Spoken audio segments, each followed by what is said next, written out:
buenas tardes. Bienvenidos a un nuevo Café Newman, el tercero de este curso. Nos reunimos para hablar de uno de esos temas que nos importan, que son transversales a lo que estudiemos cada uno de nosotros y que son transversales a las edades que tengamos cada uno de nosotros, a las circunstancias que estemos viviendo, ¿no? Los temas que Newman trata siempre son temas que nos importan siempre, durante toda la vida, y que son universitarios porque los tenemos que pensar también y confrontar con la experiencia y tener palabras y fundamentos para entenderlo. En este café, como os decía, tratamos este tema, ¿no? Demasiado ocupado para vivir, y el tema de fondo es la libertad. Para eso siempre acudimos a algún profesor de la casa para que haga la actividad de manera universitaria, para que nos ayude a adentrarnos en esta pregunta. Y para eso hoy tenemos a José Luis Parada, que es profesor de Humanidades, que él estudió políticas y siempre se ha movido por el ámbito de los movimientos culturales, sociológicos. Es muy interesante hablar con José Luis y además es amigo nuestro y por eso nos dice que sí. Muchísimas gracias. José Luis, la idea es, ¿habéis estado todos en un Café Newman? A ver, ¿quiénes no? Vale, pues para los que no, os contamos cuál es la dinámica. Tenemos una hora por delante, de hecho un poco menos, porque somos rigurosos y a las 4:05 terminamos. Nos damos una hora para que los primeros 15 minutos, 20, 25, lo que estime el profesor invitado que traigamos, nos hable, nos desmenuce la pregunta, nos ayude a ilustrarla. No nos va a dar una conferencia sobre libertad, nos va a ayudar a pensar sobre el tema de la libertad. Luego se abre el diálogo y en el diálogo podemos decir lo que pensamos, podemos ilustrarlo con una experiencia nuestra, podemos callarnos y estar presentes y escuchando. Eso es una forma también de dialogar muy interesante, ¿no? Y ya está, y a las 4 terminamos. A las 4 os digo, si os ha gustado, qué podría haber la semana que viene, para los que les guste, ¿vale? Pero eso a las 4. Ahora escuchamos a José Luis. Gracias.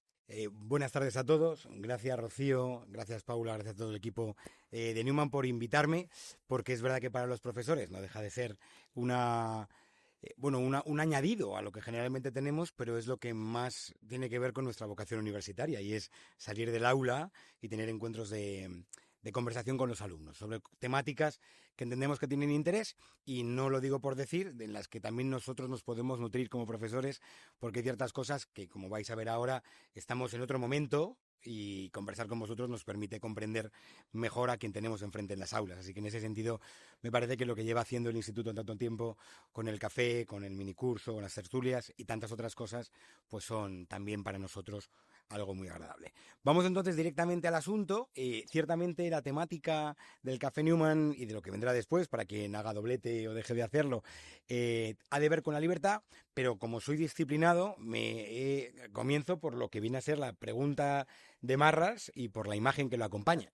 Primera, empezamos con esto, ¿vale? ¿Cómo estás? Muy liado, pero bien. Probablemente esa sea una de las microconversaciones más repetidas de nuestro tiempo.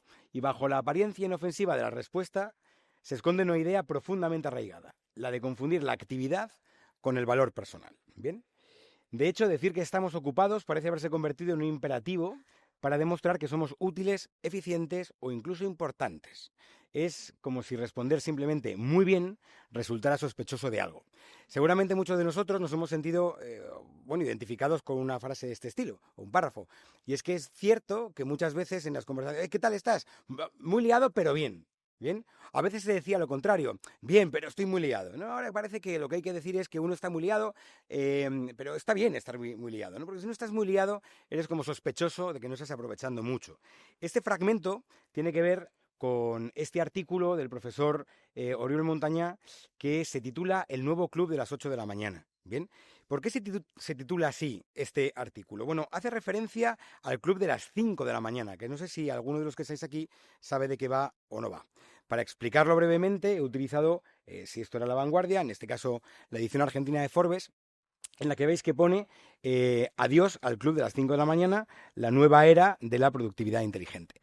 Resulta que en los últimos años se puso muy de moda en el mundo corporativo, en el mundo de los ejecutivos, lo que se llamaba el club de las 5 de la mañana. Y es que si uno quiere demostrar ser especialmente exitoso, productivo, etcétera, lo que tiene que hacer es cumplir el refranero y a quien madruga, Dios le ayuda. Y había que levantarse a las 5 de la mañana teniendo un itinerario diario absolutamente lleno de actividades, con unos ritmos muy marcados, y para que seas capaz de hacer todo lo que se espera de ti, de productividad y de éxito laboral, de conciliar con la familia, de dedicarte a alimentarte como supuestamente hay que alimentarse, de hacer el ejercicio que supuestamente tenemos que realizar, etcétera, lo que es necesario es levantarte a las 5 de la mañana. Y lo que, digamos que era algo bien visto, era decir que madrugabas mucho, dormías poco, pero tenías un ritmo realmente exigente. Bien, esto resulta que con el tiempo parece que ha empezado a criticarse, y que lo que antes, hace no mucho, era considerado como un valor, ahora parece que las personas están diciendo, bueno, espérate, ¿hasta qué punto esto es razonable o no es razonable? ¿Tiene que ver con la escala humana o no tiene que ver con la escala humana? ¿Bien? Y es por ello por lo que personas como Taylor Swift, en una de las, por lo visto, no tengo redes como luego comentaré, pero por lo visto en una frase que se hacía viral, decía ella, mucho cuidado, bien, con la energía que tienes, porque la que tienes es la que tienes, y si la agotas de cualquier manera, bien, te puede pasar factura. Entonces, repiensa muy bien lo que tú quieres hacer con la energía que te es dada. Bueno, cuando estábamos en la pandemia parece que hubo un punto de inflexión. Y es que sabemos que estos ritmos tan frenéticos demandaban poder trabajar y poder conciliar de una forma diferente. La pandemia nos permitió, tenéis todos la experiencia de ello, ya sea a nivel académico, a nivel profesional, la del teletrabajo o hacer cosas a distancia que supuestamente mejoran la condición laboral. Sin embargo, uno se acerca a algunas, en este caso, páginas de salud mental y te dice, trabajar desde casa, un arma de doble filo para la salud mental. Y lo que viene a explicar en el primer párrafo es que se ha convertido de repente en algo muy normal, te levantas el lunes por la mañana y lo primero que haces es conectar el teléfono. O conectar ordenador. Y mientras hay ciertos archivos que se van cargando o ciertas video calls y no sé cuántos que están a punto de ponerse en marcha, aprovechas, le haces el desayuno a los enanos para que se lo lleve tu pareja, estás con un ojo por un lado dándote una ducha, etcétera. Y es verdad que supuestamente esto de trabajar en casa, en pijama y haberte levantado un poco más tarde era una cosa positiva. Sin embargo, está sucediendo dos cosas. Por un lado, bien, bueno, o tres.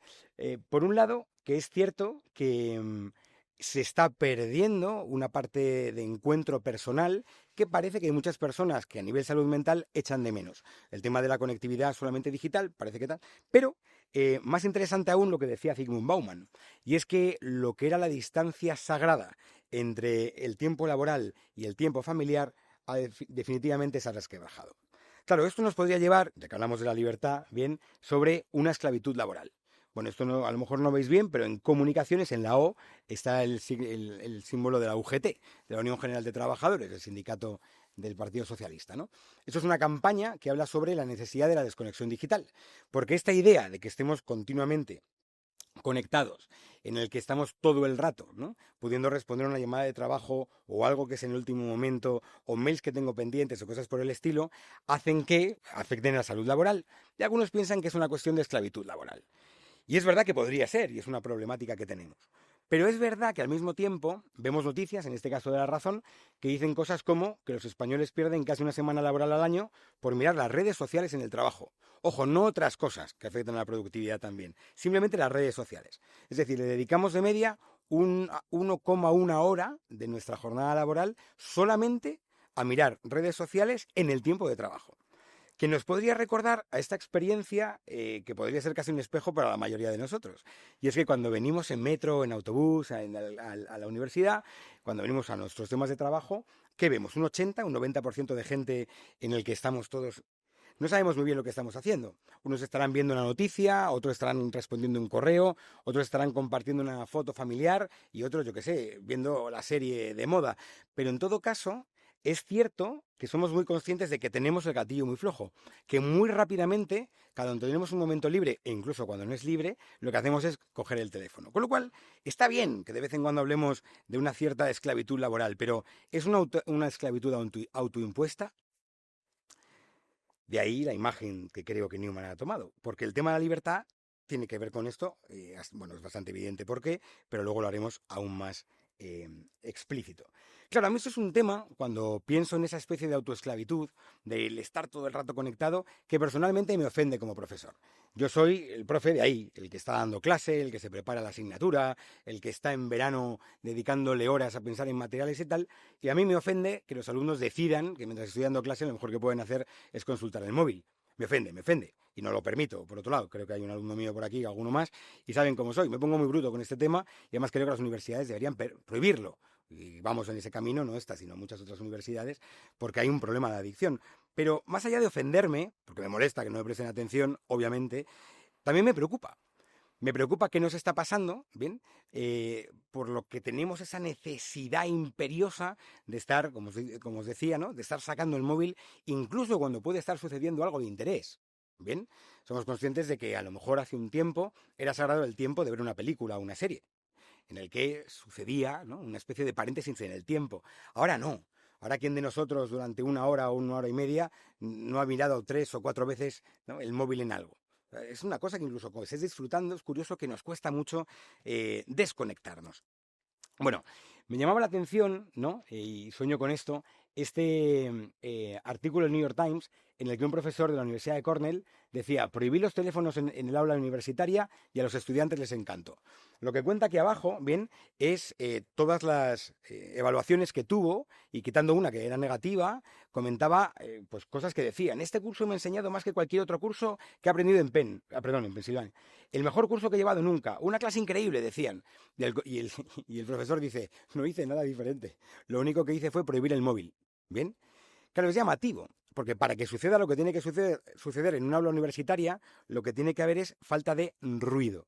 ¿Recordáis la teoría clásica de la comunicación de McLuhan? El tema de que supuestamente un emisor envía un mensaje a través de un canal a un receptor. ¿Bien? ¿Qué tipo de cosas puede afectar? Bueno, el canal, etcétera, pero sobre todo lo que más afecta es el ruido. Es imposible que suceda lo que tiene que suceder en una aula universitaria si hay ruido, y el teléfono claramente genera ruido.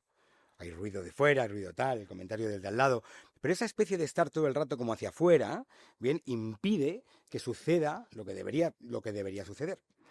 Ojo, pero no solamente en el aula, ¿bien? ¿No habéis tenido la experiencia alguna vez de haber quedado con algún amigo, algunos amigos, y que de repente en una misma cena, en una comida, esté demasiado atento porque tiene algo, te pide perdón, o incluso te ha pasado a ti: ay, perdona, es que tengo que terminar, y pero ¿has quedado conmigo o no has quedado conmigo? ¿No? Esto, de hecho, ya que hablaréis del amor dentro de un mes, somos conscientes que también pasa en las relaciones de pareja, donde en ocasiones parece que con el tiempo, una vez que ya la pasión se va asentando, bien, y entonces son otras cosas los que unifican la pareja, parece que hay justaposición, pero cada uno tiene mundos paralelos, desconectados entre sí, bien, pero conectados con otras personas, y a mí, como politólogo, me preocupa qué tipo de ciudadanía, qué tipo de sensibilidad cívica tenemos si cada vez más estamos tan, ¿no?, metidos en nuestro mundo, en esa especie de solipsismo a la que nos obligan o nos autoobligamos con el tema de los teléfonos móviles. Ponemos el caso de los teléfonos y los smartphones, porque aquí lo tenemos todo, ¿no? Bien, pero algunos podríais decir, y puede ir por ahí el debate, ¿bien? Oye, tú has puesto esta imagen, pero es que yo, si pienso en redes, y pienso en teléfonos, y pienso en pareja, y pienso en tal, a lo mejor estoy pensando en otra cosa. Oye, tronco, es que la gente a lo mejor tiene otra forma de utilizarlo, y a ti lo que te está pasando es lo siguiente, y es que eres un hippie, ¿vale? Claro, como soy un profe que no tiene redes sociales, literalmente no las tengo, bien, nunca las he querido tener, por diferentes motivos que luego podemos hablar. Solamente es verdad que participo en LinkedIn porque tengo una cátedra determinada que de vez en cuando tengo que explicar lo que hacemos, porque tengo que dar cuentas, bien, y por supuesto tengo WhatsApp, si lo queremos meter como red social, pero tengo nada metido, tengo a mis colegas, a mis familiares, que no tengo ninguna otra cosa, ¿no? No sigo a nadie. Entonces me diréis: claro, Pepelu, tú dices estas cosas porque es un hippie, ¿vale? Pero en realidad esto es otra cosa, se puede mirar desde otra manera. Hay muchas otras formas de utilizarlo. Eso seguramente no tiene tanto que ver con esa esclavitud de la que estás hablando. Puede ser, bien, pero reconozco que a mí me escama esto, ¿no? En The Conversation esa profesora de la Universidad de Hull, decía: la obsesión por fotografiarlo todo emborrona los recuerdos. Y contaba que había ido al Hermitage, aquel museo en San Petersburgo, y le había pasado lo que mucha gente comenta, por ejemplo, cuando va al Louvre, ¿no?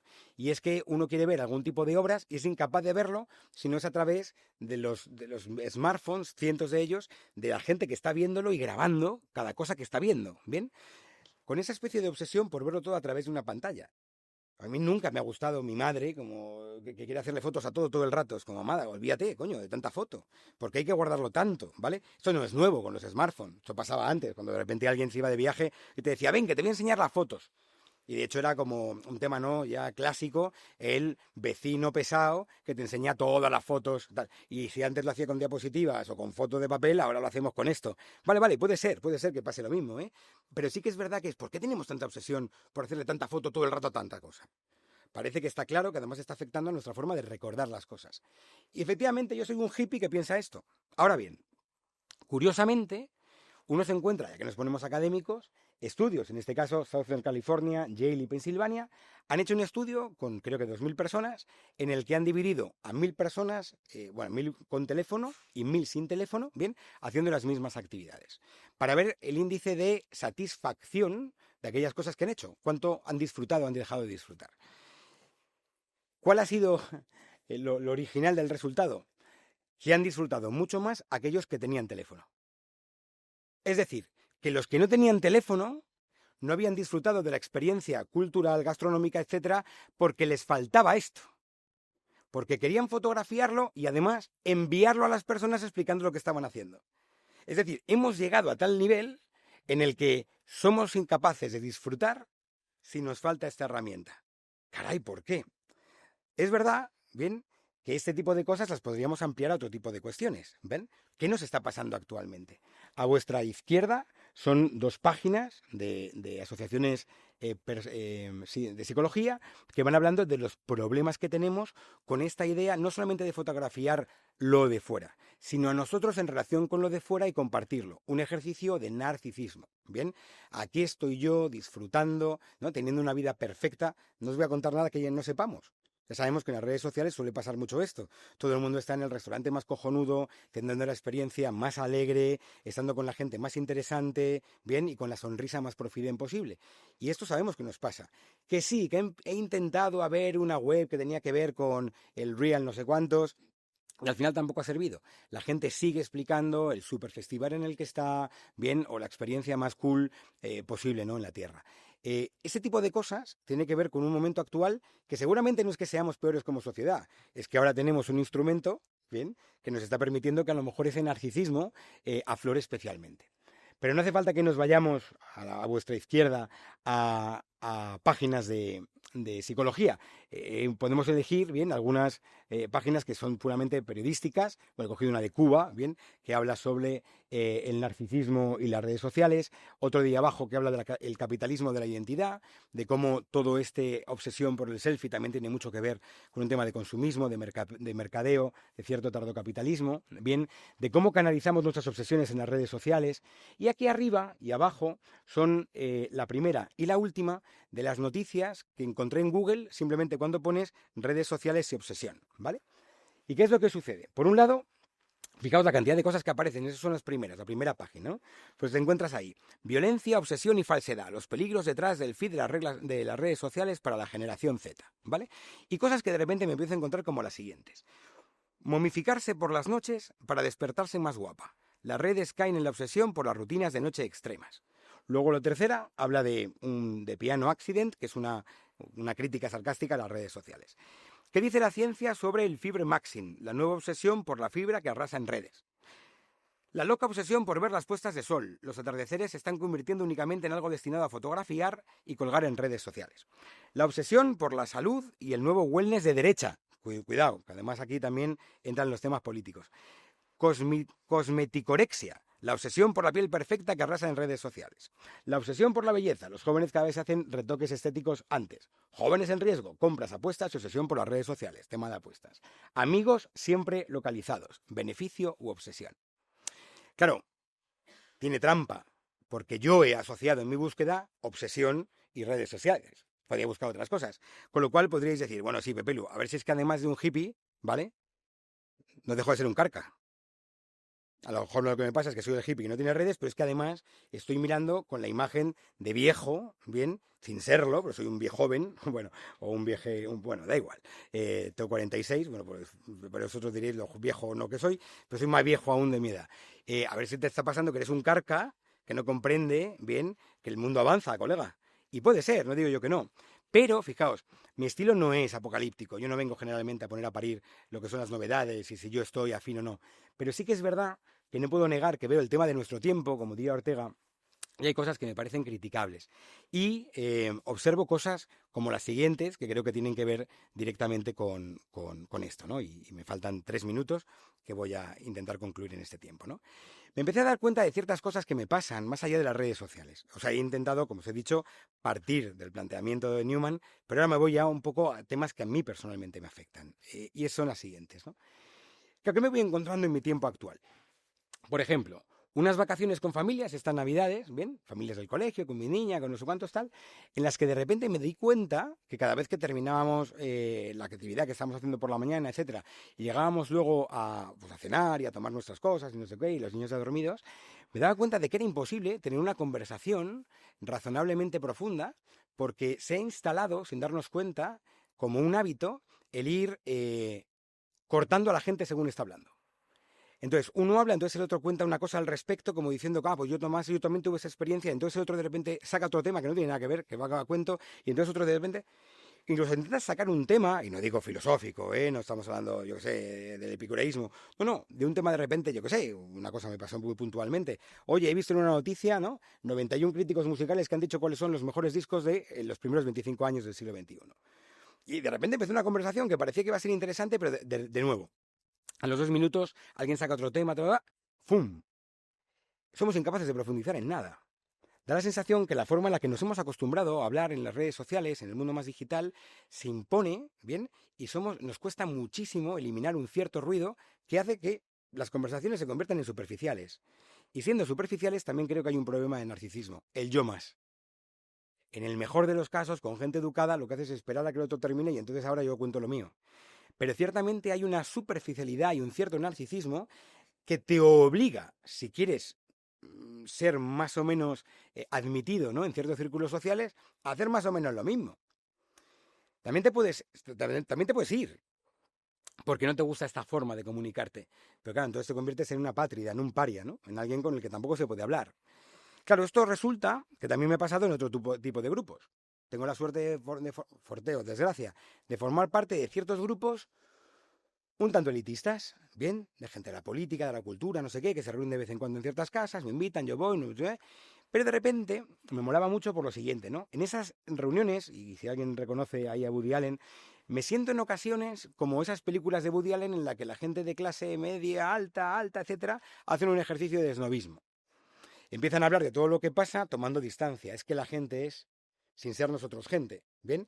Somos como la resistencia, pero además hago bandera de resistencia. Con lo cual, es verdad que no sucede el problema de superficialidad, porque si vieseis algunas de las conversaciones somos profundos, pero en el fondo nos damos cuenta de que también estamos cayendo en una suerte de narcisismo que es el esnobismo. Nos convertimos en unos snobs que nos ponemos por encima del ciudadano medio, ¿vale? Y también hay que formar parte de ese círculo replicando o mimetizando ciertos roles, ¿vale? Lo cual uno dice, oye, pues aquí también hago un ejercicio de autocrítica. ¿Hasta qué punto estoy siendo yo mismo o estoy dejando de hacerlo, no? ¿Me hace falta esto para autoconfirmarme como quien soy o no? Y la última que quería compartir, repartimos juguetes con los sobrinos, no sé cuántos, tal.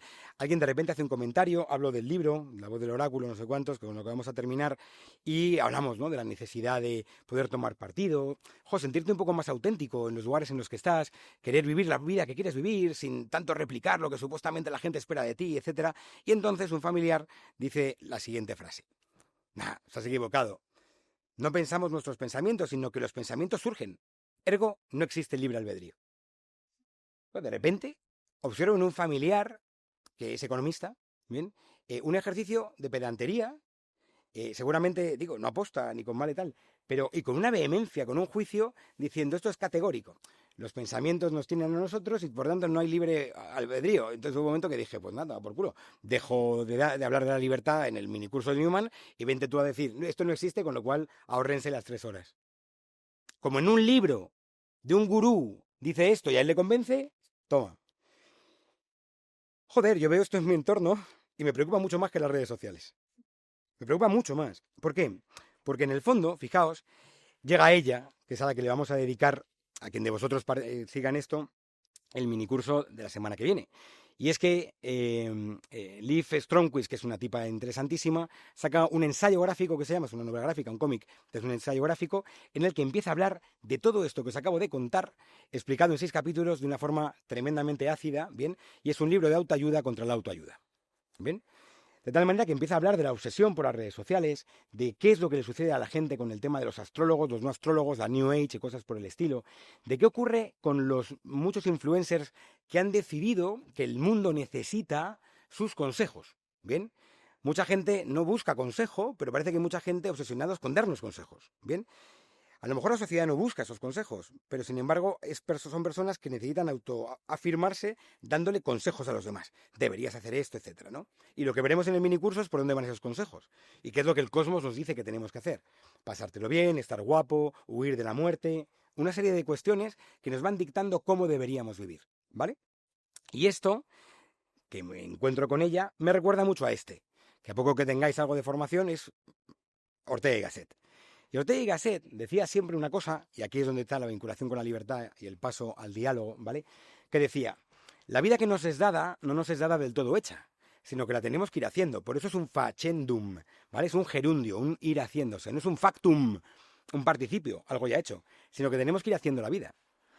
¿Cómo vamos haciendo la vida? ¿Dónde? Bueno, ya sabes la frase de Ortega, yo soy yo y mi circunstancia. En una circunstancia, ¿vale?, que me rodea. Pero como bien dice Ortega, la segunda parte de la frase es, y si no la salvo a ella, no salvo a la circunstancia, no me salvo yo. Es verdad que yo me explico en mi circunstancia, pero si me diluyo en mi circunstancia, dejo de ser yo.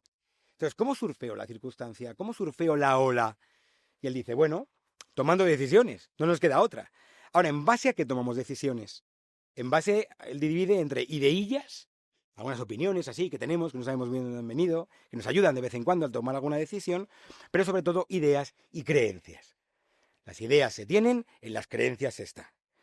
Y para que entendáis más o menos lo que es una creencia, son aquellas cosas que cuando habéis tenido una conversación realmente agria con alguien, ¿bien? Cuando os han tocado las creencias es cuando de verdad os habéis sentido humillados y donde de verdad la conversación se ha puesto fea.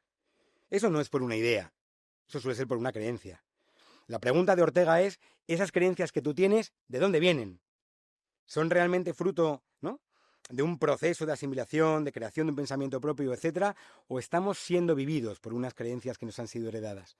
Por eso termina diciendo que ser un héroe es ser uno mismo. ¿Bien? En todo ese entorno yo diría, y vamos a sentarnos ahora a dialogar, que lo que habéis dicho hasta ahora mismo es, yo veo el tema de nuestro tiempo, que decía Ortega, y yo veo que nuestra circunstancia es esta. Con cosas más oscuras, con cosas más luminosas, con oportunidades y con amenazas, está claro. Pero lo que sí que es cierto es que me da la sensación de que como tema de la libertad han acertado mucho en el planteamiento en Newman, porque es verdad que ninguno de nosotros, de los que está aquí, está a salvo de la pregunta que, igual que decíamos al principio, ¿qué tal estás? Liado pero bien, o del revés, bien pero liado, lo que sea. Es cierto que si cualquiera de nosotros nos preguntamos, ¿estás satisfecho con la cantidad de veces que utilizas esto? Muchos decimos no. Y hacemos una autocrítica y decimos, pero si mucho de lo que veo es mierda. Lo decís vosotros. Lo comentáis. Sabes, esto es una mierda, en el fondo. Pero necesito verlo. O tengo que ir haciendo un poquito de desconexión, decís la mayoría de vosotros. Coño, pues hazla. ¿Qué te lo impide? Quizá te lo impide, y esto es el tema filosófico, ¿vale? Es el tema de la libertad. Mirad estas dos imágenes. ¿Veis arriba a Felipe, de Mafalda? Que le veis al principio que el tipo, va cabizbajo, va en sus cosas, de repente levanta la mirada y que ve al fondo a la chica que le gusta. Y entonces, por fin me voy a declarar. Y entonces se pone a correr, y según se va acercando a ella, como que empieza a andar más despacio, se empieza a sonrojar, le da vergüenza hablar con ella, se pone delante, es incapaz de hablar y, avergonzado, se va cada vez más cabizbajo, bien, yéndose a un rincón, habiéndose, ¿qué?, arrepentido de no haberle dicho a la mujer que quiere que le gusta. ¿vale? Por debajo tenéis a Calvin y Hobbes. Y dice Calvin, supongo que el secreto de la felicidad está en disfrutar del momento. Yo, por ejemplo, disfruto estando aquí y ahora y haciendo lo que hago. Y le dice él, bueno, claro, se supone que deberías estar en el colegio. Dice, no, eso no podría disfrutarlo. ¿Vale? Estas dos imágenes las utilizo mucho en clases de ética, porque en el fondo lo que nos encontramos es que de esto va la ética y de esto va la libertad. ¿De qué va la ética? Porque al final va de la libertad de todo esto. La ética se circunscribe a esto. 1, la razón ve, y 2, la voluntad se mueve. La ética no es un problema cognitivo. Casi siempre sabemos lo que es mejor hacer. Es sobre todo un problema volitivo o amoroso. Es qué queremos de verdad hacer. Porque la ética no termina en una decisión. ¿Cuántas veces habéis decidido que es bueno y que de este año sí voy a llevar las asignaturas al día? Todos sabemos que es bueno y tomamos la decisión al inicio del curso que lo vamos a hacer. Pero luego al final no lo haces. ¿Por qué? Porque te falta voluntad. ¿De verdad lo quieres? ¿Vale? Con lo cual, primero, la razón ve, la voluntad se mueve. Ahora, ¿qué persigue la voluntad? Aquello que le demuestra la razón. La razón te dice, tío, esto lo veo como un bien. Y la voluntad se pone en marcha. ¿Y la libertad que pinta en todo esto? La libertad es el medio por el cual la voluntad persigue aquello que le presenta la razón. Por eso ejercitar la libertad es tan importante. Pero por eso es importante mucho saber qué tipo de cosas pueden entorpecer la libertad y por tanto impiden que consigamos ese proyecto vital al que nos gustaría aspirar. Por eso es importante que la razón piense cuál es el proyecto vital que de verdad me gustaría, ¿bien? Y segundo, una vez descubierto, si tengo la fuerza de voluntad para perseguirlo. Por eso, y con eso terminamos, la faena ontológica, pongo la faena porque va a quedar grabado, pero en realidad el concepto, como decía mi gran Ángel Sánchez Palencia, es la putada ontológica. ¿En qué consiste la putada ontológica del ser humano, antropológica? La putada antropológica es la siguiente, y es que siendo efectivamente libres para tomar la decisión de hacia dónde queremos llevar nuestra vida en nuestros días cotidianos o como proyecto vital más a lo lejos, ¿vale? ¿Cuál es la putada? Que el día de mañana miraremos atrás y veremos qué hemos hecho con la libertad que nos ha sido otorgada. Y hay una cosa positiva, que a lo mejor puede ser, oye, estoy satisfecho con lo que he hecho, bien, pero nadie nos quita la posibilidad de que aparezca el remordimiento, la culpa de no haber sabido aprovechar los momentos que hemos podido tener, bien, para conquistar aquello que realmente pensábamos que tenía valor. Por eso Borges, en el arrepentimiento, lo comenta. Me arrepiento del peor pecado que un hombre puede haber cometido. No he sido feliz. Mis padres me educaron para la alegría de la vida, les fallé. Y no dice, la sociedad es la culpable, que no, que es culpa mía. Que la circunstancia es la que es. ¿Y qué hago yo con mi libertad? ¿Hacia dónde quiero ir? ¿Por qué estoy satisfecho con la que hago? Sí, no. Me encuentro con mis propias contradicciones. ¿Qué hago al respecto? Y por eso, si de alguna forma se tiene que terminar, desde mi perspectiva, la ética con alguna frase, es una que he decidido acuñar de un tiempo a esta parte, que es o menos vehemente o más coherente. Y es que el problema que me encuentro es que a la peña le encanta ser vehemente. Y decir a los demás lo que tienen que hacer, y hacer categorías de valores, y ponernos ciertos juicios críticos, éticos, tal. Pero luego, sin embargo, dejan bastante que desear en su nivel de coherencia. Yo, como soy un tipo poco coherente, que conozco mis miserias y que tengo mis mierdas, he decidido que por lo menos, por ser un poquito honesto, voy a ser menos vehemente. No le quiero decir a la gente lo que tiene que hacer. No tengo que decir dónde está la verdad absoluta de Dios sabe qué. No sé. Lo que sí que puedo hacer es hacer un pequeño análisis. Y sabiendo que lo que tenemos que intentar es ser un pelín coherentes, vamos a intentar bajar un poquito la vehemencia. Y creo que en estos temas de la libertad, de las redes, de las no redes, de cómo juzgamos lo que pasa y lo que no, y a nosotros en relación con esto, seguramente nos haría falta un poquito más de coherencia. ¿Por qué no somos coherentes? ¿Bien? Porque a veces somos demasiado vehementes. Bueno, pues yo creo que ese es el punto de partida para entonces poder, perdón, me he pasado de tiempo, pero para que ahora podamos dialogar sobre esto que hemos planteado. Para que me digáis si estáis de acuerdo o no estáis de acuerdo, en qué es de acuerdo y en qué no, bien, y que nos planteéis si esto tiene algo que ver con vuestra cotidianidad. A mí siempre, te hago confesión, amigo, siempre cuando te escucho me regalas una cosa que es un tesoro, que es que salgo con más ganas de vivir apasionadamente y gustosamente. Y esto es todo un piropo que te quiero dar, pero es que es así. Así que muchísimas gracias. Espero que os haya pasado lo mismo. ¿Qué manera tenemos de aprovechar estos 20 minutos? Pues poniéndonos un poco en juego. No tenemos mucho más. Y entonces, nada, levantáis la mano. El método es que nos presentamos diciendo cómo nos llamamos, qué estudiamos. Si somos amigos y no estudiamos aquí, pues somos amigos de la casa y nos han invitado. Y ya está, para saber con quién hablamos. ¿Vale? Se abre el diálogo. Os quería, mientras baja el micrófono, no solo tengo piropos para José Luis, también para vosotros. Hacía muchos cafés Newman que los alumnos que vosotros no estabais tan presentes y tan atentos. Os he mirado de vez en cuando de refilón y nadie estaba desconectándose con una pantalla. Entonces me ha parecido que estaba sucediendo lo que se estaba diciendo y muchísimas gracias por eso. Y gracias también porque no perdéis tiempo.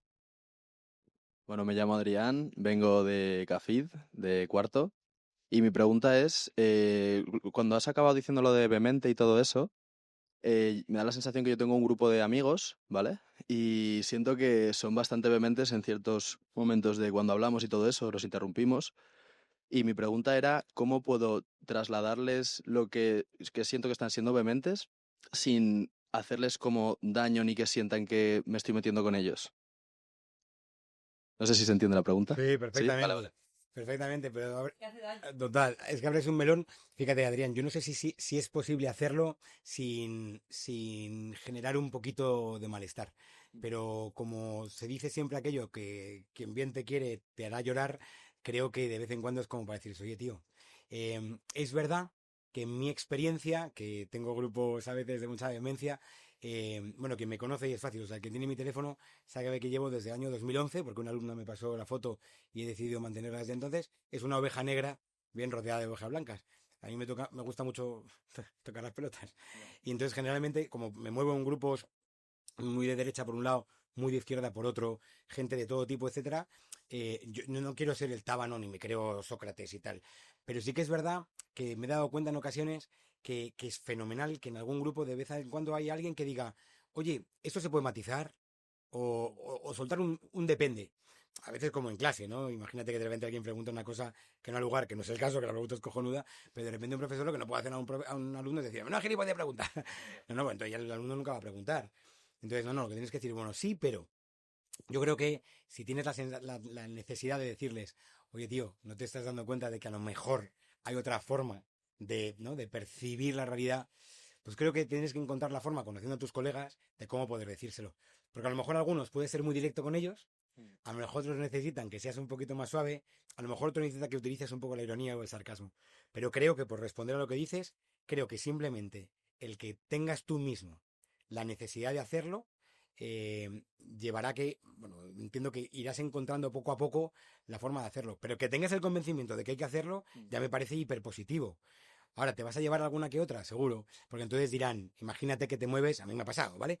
Imagínate que te mueves, vale, yo qué sé, me lo invento, en un grupo de ateos, ¿vale? Hipervehementes diciendo que todo tal. De repente hay un día que dices, oye, pues estoy en una universidad católica, oye, yo no soy creyente y tal, pero hombre, creo que en alguna cosa de la iglesia seguro que te vas a empezar a decir, bueno, ya está el de la secta. Y entonces te empezarán a poner un nombre. Oye, a ver, sectario, ¿qué opinas sobre esto? Bueno, hay que saber lidiar con la ironía, con la gracia, con el humor, pero vamos, mi forma de ser así, intentar ser lo más honesto posible, la verdad. Y hay que hacerlo, eso sí, seguramente, Adrián, en el momento en el que hay que hacerlo. Yo me pregunto hasta qué punto un chat de WhatsApp es el lugar. Y yo creo que no, porque a la gente le cuesta mucho ordenar las ideas por WhatsApp. Genial, muchas gracias. De hecho, lo último que ya digo para dejarle espacio a más gente, he usado mucho el sarcasmo, porque se me olvidó decirlo, y cuando uso el sarcasmo como que hay gente que se lo toma fatal, ¿sabes? Pero es que yo lo tengo que decir porque no me lo voy a caer dentro, ¿sabes? O sea, Bueno, pues intenta, si sabes que el sarcasmo molesta, intenta hacerlo sin sarcasmo. Porque es un poco... es que mola mucho. Ya lo sé, claro. Gracias. Pero es un poco lo que decíamos antes de la teoría de la comunicación. Emisor, receptor, tal, tal. Ten en cuenta que, claro, si tú quieres comunicar algo, ten en cuenta también la sensibilidad de quien te escucha. Entonces, hombre, si de verdad te interesa el tema, en algún momento hay que ponerse a lo mejor un poquito más serio. Totalmente de acuerdo. Gracias. A ti. Pues muchas gracias, José Luis. Yo soy Juan Pablo, estudio Ingeniería Mecánica en cuarto y a mí me ha llamado bastante la atención lo de que en la conversación es difícil profundizar porque siempre está ese deseo de añadir lo tuyo, porque en el fondo pues tienes un gran deseo de compartirlo, puede ser relevante más o menos y al final nunca se llega pues eso, a una conversación más profunda.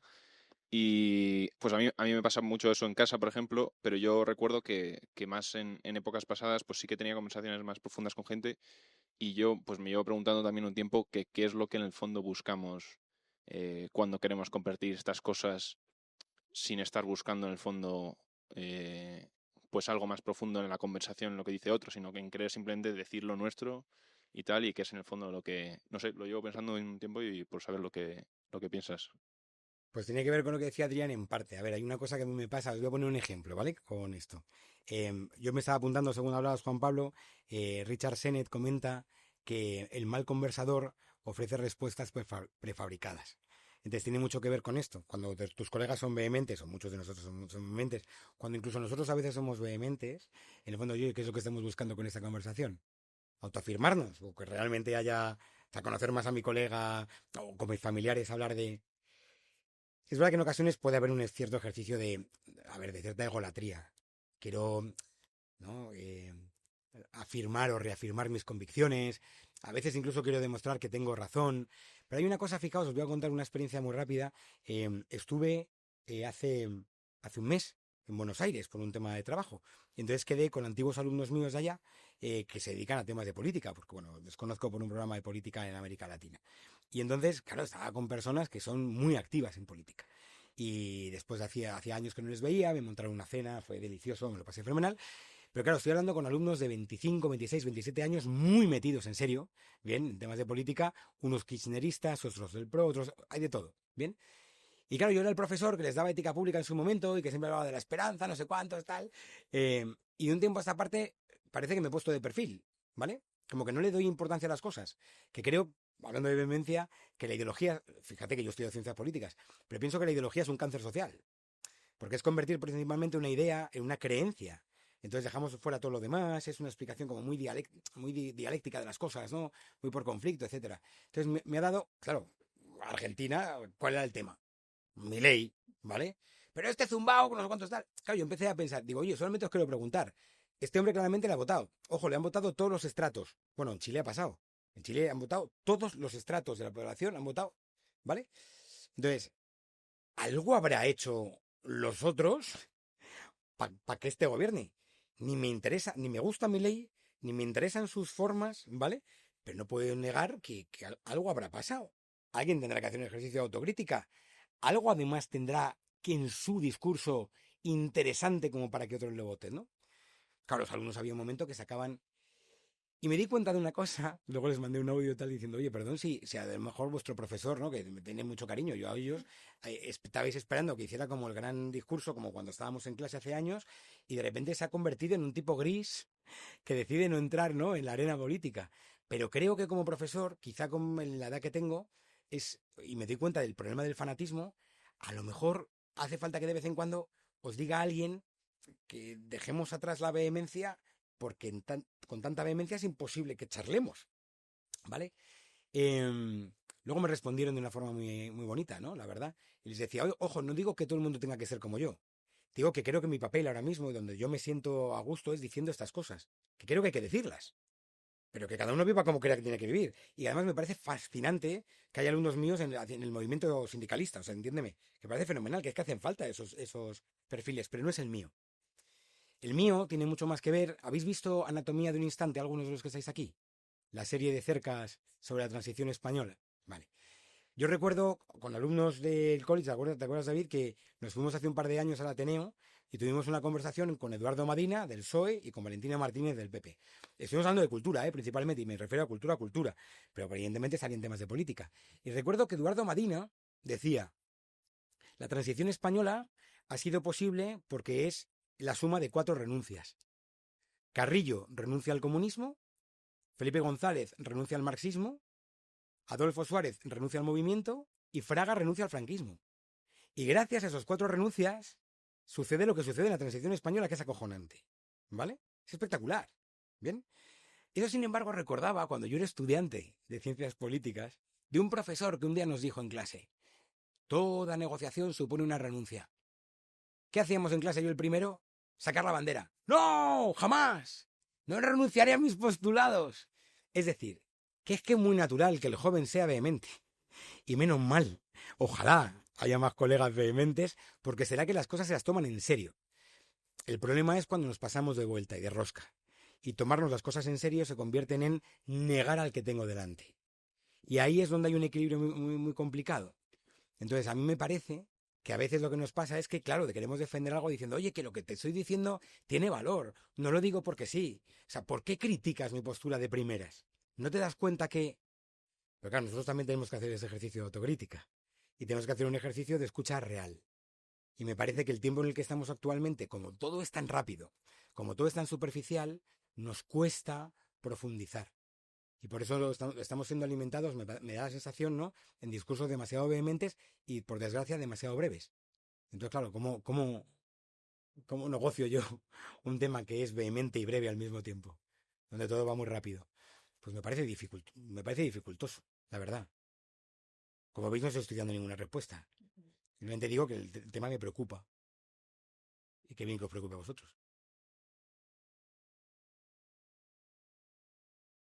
Sí, yo voy un poco más, bueno, soy Juan, estudio medicina y a mí la parte un poco mezcla entre esclavitud laboral y todo el tema de la voluntad y demás, de que también un poco depende de nosotros, a mí lo que me preocupa es que nosotros también, yo creo que como personas, tú ejerces tu voluntad, sobre todo respecto a, pues yo qué sé, lo que te quiere imponer tu jefe o una entidad superior a ti, si además la puedes ejercer. Es decir, si yo, por ejemplo, me dice mi jefe, tienes que estar atento al mail esta tarde, y yo te digo, no, porque estoy trabajando. Pues a lo mejor si todo, en plan, estoy descansando en mi casa, pero si todos mis compañeros miran el mail también, aunque yo legalmente no estoy obligado a verlo, tácitamente lo estoy. Y si no lo hago, empiezo a acumular problemas de cara a que luego me renueven el contrato o que directamente me despidan. Y yo solo veo un problema también en general a nivel de sociedad, también con las redes sociales y demás, de que salirte no es simplemente una cuestión de voluntad o de querer, sino de que realmente te puedes meter en un problema, o sea, porque te sales de todos los juegos, de todo. O sea, muchas veces acabas en algo, viendo algo, o bien esa red social es capaz de absorberte porque está diseñada para eso específicamente por gente mucho más inteligente que tú, o también porque, pues eso, no te puedes quitar el WhatsApp o el Instagram es muy difícil, o porque es que, más allá de que te guste o no, mm, te aíslas demasiado. Entonces, mi pregunta es si es tan sencillo ejercer la voluntad para solucionar estos problemas. O sea, si la solución es esa, o es más hacer una labor de sociedad de que nos estemos más coordinados y eso salga adelante, no lo sé. Mira, esto me recuerda a un empresario que una vez vino con los alumnos de empresa, les dijo, si alguno de vosotros está queriendo cursar esta asignatura, o sea, esta carrera, etcétera, y dice, bueno, les preguntaba, ¿por qué lo quieres cursar? Y algunos decían, porque quiero ganar mucho dinero. Entonces el tío les respondió, bueno, solamente quiero deciros que trabajar ganar mucho, mucho, mucho, mucho, y trabajar poco, poco, poco, poco, es una cosa que consiguen solamente unos pocos después de haber trabajado mucho, mucho, mucho, mucho. ¿Bien? En ese sentido, es verdad que hay presión social. Es verdad que la hay. Aunque no queramos, si todo el mundo trabaja hasta las 1000, si todo el mundo responde correos a ciertas horas, etcétera, incluso aunque no pretenda que la gente responda en el momento, porque yo no pretendo que la gente me responda un correo a las 3 de la mañana, es verdad que hay ciertas cuestiones de cultura organizacional, en recursos humanos, etcétera, que están mutando poquito a poco. Por ejemplo, ya empieza a aparecer como, bueno, casi por defecto, que cuando tú mandas un correo a una hora determinada, te avisa el Outlook para decirte ¿a qué hora quieres enviarlo? Diciendo, no tiene mucho sentido que envíes una cosa a las 3 de la mañana. Puedes hacerlo, ¿eh? Diciendo, no, ahora, vale, fenomenal. Pero lo suyo es que puedas ponerlo a partir de las 8:30. Y entonces, hombre, vas generando una cultura determinada. Pero está claro que si la gente tiende a trabajar, ¿no?, a dedicarle muchísimo tiempo fuera del tiempo puramente laboral, hay una cierta presión. Esto a mí es un tema que me interesa muchísimo. Mucho, mucho, mucho. Ahora, ¿de qué manera puedes vencer esa especie de presión? Yo creo que cuando hayas tenido suficiente tiempo, bien, como para demostrar que eres una persona fiable. Es decir, por desgracia creo que esto es una cosa que hay que ganarse. Podríamos pensar que debería ser de suyo, pero creo que por nuestra forma de hacer no sale de suyo. Aunque haya avances en cultura organizacional, sigue habiendo y va a seguir habiendo cierta presión de ese estilo. Para que tú puedas disfrutar de una forma razonable de conciliar lo laboral y lo personal, creo que uno se lo tiene que ir ganando. Y lo digo que, entre otras cosas, nos acompaña un vicerrector, que ha sido mi jefe, y es un jefe que nos ha dejado hacer mucho. Nos ha dejado hacer mucho. Hemos estado presentes en ocasiones y en ocasiones no estamos presentes. El tipo se fía. Claro, ¿de quién se fía? De un tipo que es fiable. Quiero decir, tienes que demostrar con el tiempo que haces sus competencias, que las haces bien, que eres un tipo fiable, para que entonces se fíen de ti. Y para no tener que estar, ahora que hay un momento que hay una urgencia, oye, Pepe, tío, hay una urgencia, lo siento en el alma, pero pues claro, igual que si la tienes tú y tienes que hablar con tu jefe, oye, lo siento, tengo una urgencia, no son horas, también te... ¿Ves? Pero fíjate que creo que es una cosa que uno se tiene que labrar. se la tiene que labrar. Y eso tiene que ver en cierto sentido con, bueno, tiene que ver con la libertad, claro, cómo me voy construyendo, ¿no? En lo que voy haciendo. Entonces sería muy fácil hablar de otro tipo de cosas. Creo que eso uno se lo tiene que currar. Se tiene que currar una especie de marca personal como para poder conseguir tener una forma de trabajar que sea la forma de trabajar que él quiere. Porque además hay diferentes formas de trabajar. Hay algunas personas que es que están encantadas. Oye, yo quiero llegar a las 7 de la mañana, déjame llegar a las 7 e irme a las 3. Y no como. Que hay gente que quiere trabajar así, porque le viene muy bien.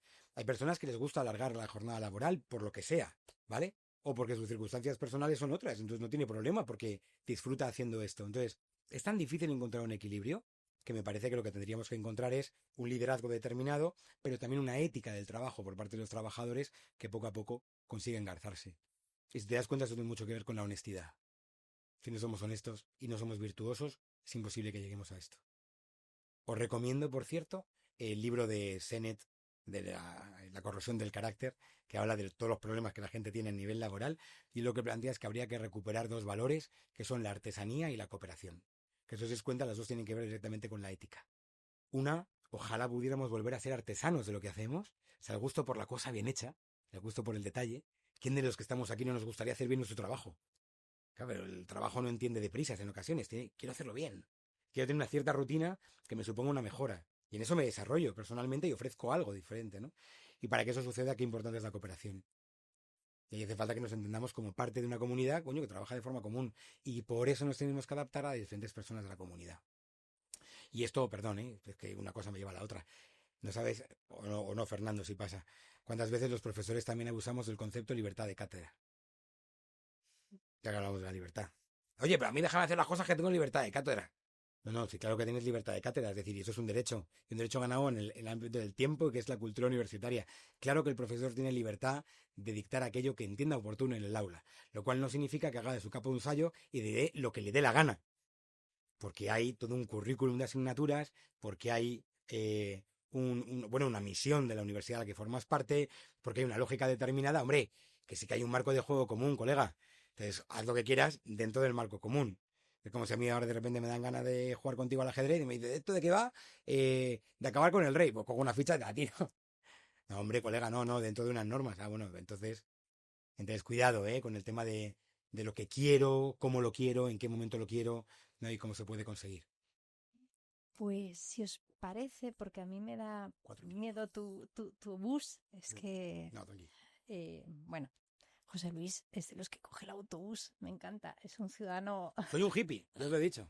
No tengo coche, no como vegano, eso no, pero voy al mercado y tal. Bueno, yo os quería dar las gracias porque creo que, bueno, no voy a comparar, pero ha sido un café gustoso. Me parece muy, muy gustoso. Quería solo apuntar a una cosa que decía José Luis, al hilo de lo que decías, Juan. Entiendo que también es un momento vital, pero pensaba, la vida, la libertad no es un problema a resolver.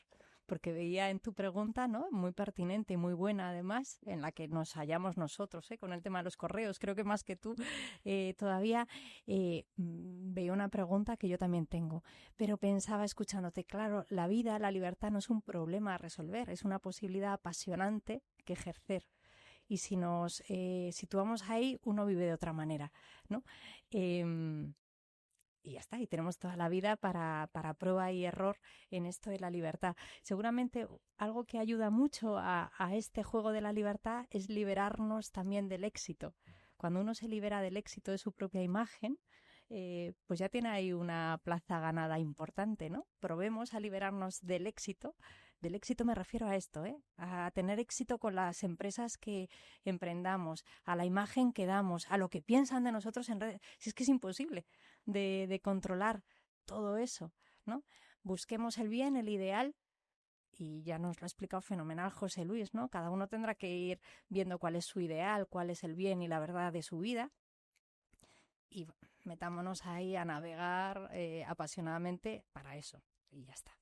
Con eso creo que si os habéis llevado alguna cosita de todas las que José Luis ha ido desprendiendo ya, os lleváis muchísimo de universidad hoy. Si queréis más, aquí está Cris, lo explicas tú. Os explica Cristina más para aquellos que os quedéis con más ganas, cómo podemos seguir juntos en el ciclo de la libertad de Newman. De nuevo insistimos en las gracias tanto a Pepe Lu como a Rocío como a todos vosotros. Creo que compartimos que ha sido muy buen café, muy delicioso, y al final cuando algo nos gusta mucho, al menos aunque no te lo diga tu abuela, tú quieres repetir y seguir probando el mismo plato. Y entonces aquí al final hemos abierto muchos melones y no buscamos dar soluciones de cajón ni nada, pero la semana que viene tenemos mucho más, ya veremos si mejor, es difícil que sea mejor, la verdad, pero tenemos el mini curso que nos vamos a centrar en el libro que ha citado Pepe Lu sobre la voz del oráculo, que es el que hemos dicho que eran estos especie de cómic de viñetas ciertamente ácidas que nos reflejan a nosotros mismos. Esto es el miércoles siguiente a las de 12 a 2.